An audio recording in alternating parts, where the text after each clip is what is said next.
بسم الله الرحمن الرحیم. شروع کوم د ډیر زیات بخون کی او د ډیر زیات رحم کون کی ذات په نوم باندې. السلام علیکم ورحمت الله وبرکاته. امید در کوم چې تاسو ټول به ټیک ټاک کې الله پاکم خوشاله آباد ساته. الله پاک دې زمونږ او تاسو ټول حاجتونه د خپل دربار نه پوره کړي. الله پاک دې زمونږ او تاسو ټول سونه چې مشکلات دي دا ټول دی الله پاک په خپل قدرت کامله سره داري ختم کړي. الله پاک دې موږ او تاسو ټول د سکون او د غرنګ مزیدار اغلا زندگی د الله پاک را نصیب کړي. نن چې کوم زمونږ وظیفه را دا ډیره زیاته ناشنا او ډیره زیاته عجیبه وظیفه را. یاد ساتئ چې دا وظیفه د هغه چا لپاره ده چې چا باندې جادو شوی وي، یا دغه رنګې چا باندې تعویذونه شوي وي، دغه رنګې چا باندې کوډې منترې شوي وي، یا دغه رنګې څوک د نظره شوي وي. یاد ساتئ چې کوم سړی د نظره شي د هغه لپاره هم دا عمل کولی شي، او دغه رنګې په چا باندې جادو شوی وي د هغه لپاره هم دا عمل کولی شي. د چا په چا باندې کوډې منترې شوي وي، دغه رنګې په چا باندې تعویذونه شوي وي. نو دومره پاورفل عمل دی، دومره پاورفل. انشاءالله العزیز تاسو یو ځل دا عمل وکئ.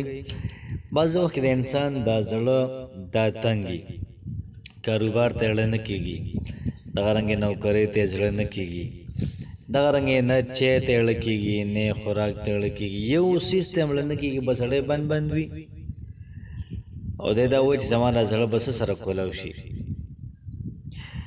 نو دا مسله دا وي چې په دوی باندې چا څه کړي وي، نو ځکه دوی دا زړه تنګ وي، هر وخت ټینشن کې وي، هر وخت پریشانه وي.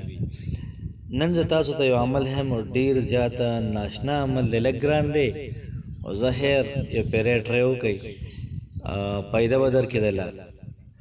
نن چې کوم زموږ عمل دی دا دی چې کوم سړی د نظره شوی وي، یا په چا باندې جادو شوی وي، یا دغه رنګې د چا کاروبار بند وي، یا دغه رنګې د چا رزق بند وي، دغه رنګې چا ته څومره مشکلات وي، د ټولو مشکلاتو د حل لپاره د ټولو اول د قرآن مجید تلاوت چې څومره موږ ډېر کوو، نو چې څومره موږ د قرآن مجید تلاوت دا ډېر کوو، الله پاک به زموږ او ستاسو ټولې مسلې حل کوي. کو پتا باندې د نظر اثر وي، د جادو وي، رزق د کم وي، کاروبار د کم وي، نو چې کله موږ 15 وخته مونځ کوو، د قرآن تلاوت کوو، دا ټولې مسلې به الله پاک موږ او تاسو له حل کوي. دغه رنګ که څوک یو طریقه بله کول غواړي او دی دا وایي چې زه بله ته قرآن تلاوت هم کوم، مونځ هم کوم، نفل هم کوم، ورسره دا بله طریقه هم کوم، نو دا محترمه کولی شي. دویمه طریقه داسې ده چې موږ به د چرګې 3 انډې راوالو. چې کله موږ دا راواغستلې نو دې سره به یو تور ګونټ دا به راوالو سره، یا اکثر کورونو کې د ښځو سره ګونټونه مونټونه پراته وي، نو دا به د کور نه راوالو، که کور کې نه وي دوکان نه به راوالو. نو دغه رنګې 3 انډې به راوالو چرګې، او دغه رنګې ورسره به تور تار دا به راوالو.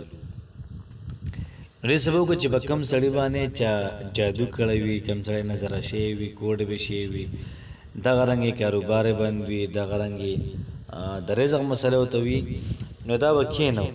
چې کله دا کښېنو نو دا تار او موږ 3 پیرې د سړي سره ناپ کړو. مثال په طور دا سړی دی 15 فوټه، نو دا تار موږ 15 فوټه دا برابر کړو.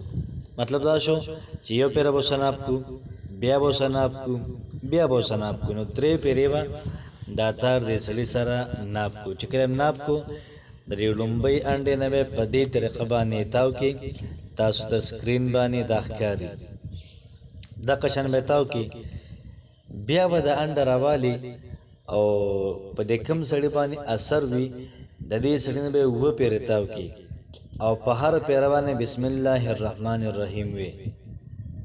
چې کله تاوې نو بسم الله الرحمن الرحیم دا په دې باندې وي، او د انډه به یو سایډ ټکې دی، بیا به دویمه انډه راوالي، او دغه رنګې 3 پیرې به ګز کې سړي سره، او دغه رنګې بیا به یې په دې ترتیب باندې تاو کې تاسو ته سکرین باندې ښکاري. نو چې کله پر دویم انډم تاسو دا تار تاو کو نو بیا به درې سړی درې سر نه تاو کوي او دغه رنګې درې پیرې اوه پیرې به تاو کوي درې سړي د سر نه یا د زنانه د سر نه او دغه رنګې په هره پیره کې به بسم الله الرحمن الرحیم دا به وایي. دغه رنګې درېیمه چې کومه انډه ده هغه به راوالی بیا او دغه رنګه درې پیرې به ورسره ناب کوي د سړي د سره پورې چې کله ناب شوله نو بیا به د هغې نه بعده په دې طریقه باندې د انډې نه تار تاو کوي. تاسو د سکرین باندې ښکاري چې کله هم تار تاو کو نو د هغې نه بعد به د دې سړي د دې سر نه به درې پیرې دا اوه پیرې د انډه تاو کوي اوه پیرې به د سړي د دې سر نه د انډه تاو کوي چې کله تاو شوله او په هره پیره بسم الله الرحمن الرحیم دا موږ لازمي وایو. نو بیا به دغه درېیمانه انډې راوالو او په داسې لوښي کې به یې واچو چې دا لوښی سوځي نه. نو چې دغه لوښي کې هم کېښودلې نو بیا به هغې باندې موږ 21 پیرې آیات الکرسي وایو.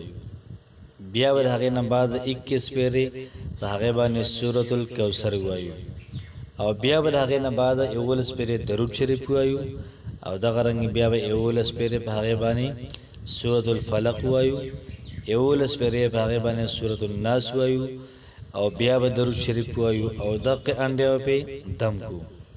چې کله دغه دم شولې بیا به د هغې نه بعد یو عمل دی هغه داسې دی چې دا یو انډه به ته راوالې کومه چې دا لومبۍ هغې نه تاسو تار تاو کړی و دا به راوالې او په دغه یو لوښي کې به ورواچې اوبه به پکې دا نه اچوې.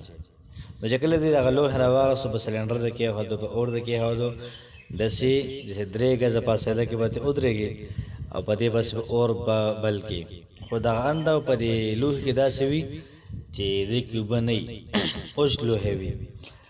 نو تاسو چې لرې ودرېږئ درود شریف به دا شروع کوئ انتهایی چې کله موږ 6 منټه دې بس اور بل کړو یا 7 منټه دا په منځ باندې اوچوي او درز غونتې به نارېږي. خو یاد ساته چې کله دا چوي د دې نه مخکې به سره زړه بند کېږي بند خو چې کله دا اوچوي نو ستا زړه دا به کولاو شي. نو چې کولاو شي نو تا نه به د جادو د نظر د کوړو د منتر دغه رنګې ستا رزق بند دی کاروبار د بند دی دا ټول اثرات محترمو دا ختم شي. ورپسې دویم انډه به دغه رنګې کېدو او لرې به ترې ودرېږو درود شریف به وایو نو دا چې کله ماتېږي دا ورسې سوا اواز نه کوي.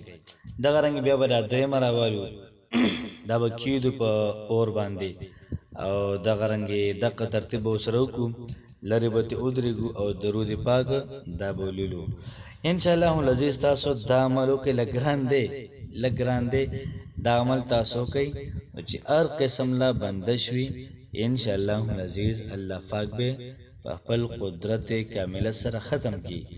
کوشش وکړئ ورسره د مونځ اهتمام کوئ د قرآن مجید تلاوت اهتمام کوئ ذکر ورسره کوئ انشاءالله العزیز په تاسو یو څیز هم اثر نه کوي.